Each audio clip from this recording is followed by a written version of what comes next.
Parsha Chukas, Moshe raised his hand and hit the Selah, the rock, with his staff, etc. Bamidbar 20, verse 11. Moshe's error, it was already explained regarding the verse, and a new king arose over Egypt. This is quoted in Shemos 1, chapter 1, verse 8, that Selah, rock, is the level of the Partsuf Rachel, the female of Zerampin. For the entire 40 years of that generation of the desert, the pairing had been between Partsuf Yaakov and Partsuf Leah, his wife, called Dor Hamidbar, generation of the desert. Moshe wanted to pair Rachel with Zerampin as well, but was unsuccessful and sinned instead. The matter of Moshe's staff was also explained there, that it was a light that went out from the Yesod of Abba called Moshe to the outside opposite the face of Zerah, and it stands to the side of the Partsuf Dor Hamidbar.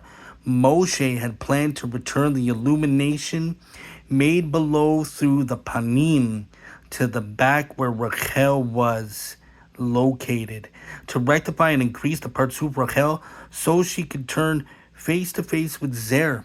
And so what does this mean? Well, first of all, let's understand Leah, who's standing behind basically Zerampin's head, representing hidden thoughts, Bina, like someone who whispers thoughts into the mind. And Rachel stands behind Zerampin's back, lower down, representing the outer world, speech and manifestation. And Yaakov, an aspect of Zerampin, paired with Leah during the 40 years. Moshe, standing on the side, glowing staff, represents wisdom, Chokhmah, the light from Abba. So Moshe's goal was to channel this light from the front of Zerampin to the back where Rachel was, in order to elevate and turn her face to Zerampin. Now, Leah is the upper part of Malchus, the inner Panim, and Yaakov is Tiferes, Rachel, the external, not yet rectified. And so what was Moshe's fault? Moshe tried to force the flow through the back, indirectly turning Rachel face to face. So how do we understand this? So imagine wanting to encourage someone to join you on stage, but instead of talking gently, you tap them harshly with a stick, and they don't step forward, they actually retreat. And so Moshe was trying to take a shortcut. It was almost like he was trying to produce speech before even the thought. And this is backwards. This is not the correct way to bring everything flowing together.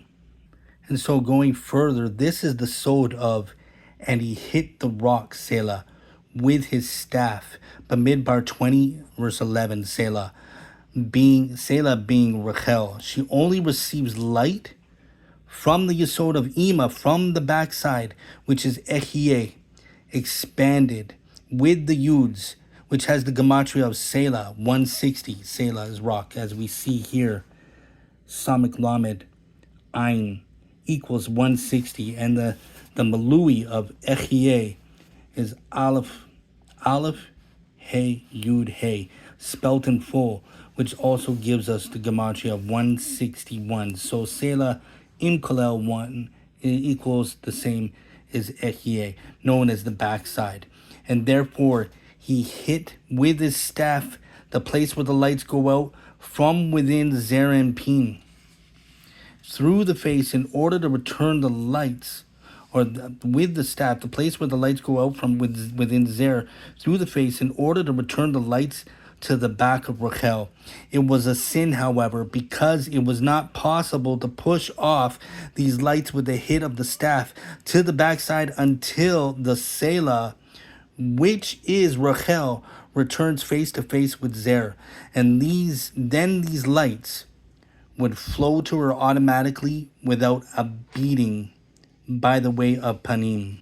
And so this backside light is what Rachel can receive in her current state.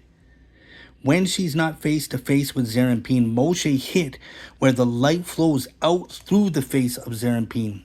How do we understand this? It's like aiming a flashlight from the front of the stage towards someone standing behind the set, hoping they will get illuminated and move forward. And so this is the deeper secret of the rock and Moshe hitting it.